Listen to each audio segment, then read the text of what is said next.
Sasthamkotta mount Horeb Mar Elia ചാപ്പലിൽ convocation ceremony നടത്തി. Orthodox സഭ കൊല്ലം ഭദ്രാസന സൺഡേ സ്കൂൾ വേദപ്രവീൺ ഡിപ്ലോമ പാസ്സായവർക്കുള്ള കോൺവക്കേഷൻ സെറിമണിയാണ് നടത്തിയത്. ഓർത്തഡോക്സ് സഭ കൊല്ലം ഭദ്രാസന സൺഡേ സ്കൂൾ വേദപ്രവീൺ ഡിപ്ലോമ പാസ്സായവർക്കുള്ള കോൺവക്കേഷൻ സെറിമണിയാണ് ശാസ്താംകോട്ട മൗണ്ട് ഹൊറേബ് മാർ ഏലിയ ചാപ്പലിൽ നടത്തിയത്. അഖില മലങ്കര സൺഡേ സ്കൂൾ പ്രസിഡന്റും കൊല്ലം ഭദ്രാസനാധിപനുമായ ഡോക്ടർ ജോസഫ് മാർ ദിവന്നാസിയോസ് ഉദ്ഘാടനം ചെയ്തു. വേദപ്രവീൺ ഡിപ്ലോമ സർട്ടിഫിക്കറ്റിന് അർഹത നേടിയവർ ദൈവീകരണ പ്രക്രിയയിലും ദൈവകൃപയിൽ ആശ്രയിച്ചും എളിമയോടെ മുന്നോട്ടു പോകണമെന്ന് അദ്ദേഹം പറഞ്ഞു. ഭദ്രാസന vice president doctor Jibu Solomon അധ്യക്ഷത വഹിച്ചു. Sunday school director general doctor Varghese Meenadom മുഖ്യപ്രഭാഷണം നടത്തി. Adoor saint Cyril's college principal doctor Susan Alexander പ്രതിജ്ഞ ചൊല്ലിക്കൊടുത്തു.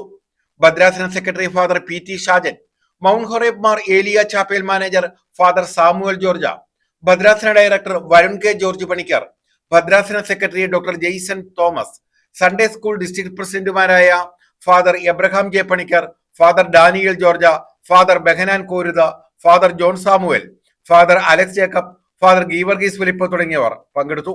ഡിസ്ട്രിക്ട് ഇൻസ്പെക്ടർമാരായ doctor Biju Mathew, Johnson, doctor Achamma Alex, KC John, Koshy മുതലാളി, സുനിൽ, സാജു, P ജേക്കബ് എന്നിവർ നേതൃത്വം നൽകി. News bureau, Sasthamkotta.